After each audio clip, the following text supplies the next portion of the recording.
Welcome back to the channel, guys. It's Marlene and Monique. So in today's video, I had the task to give this refrigerator some new life. This refrigerator is used in a rental property, and although it's 100% filthy, it can 100% be used again.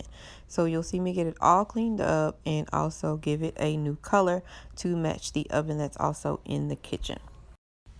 I didn't use anything too special as far as the cleaning products. You'll see me when I'm mixing everything up. So you'll see everything that I put in there. If you are new here, welcome, and please feel free to check out my other videos. Also, if you like what you see, please give this video a thumbs up and subscribe before you leave. And to everyone, thanks for tuning in to my videos.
Alright guys, so I ended up having to pull this thing outside on the back porch because it just needed to be sprayed down. I basically cleaned out everything in here with the Brillo pads and all of the cleaning products and cleaned it, but it still needed to be like actually hosed down and get all of that stuff that was out of it.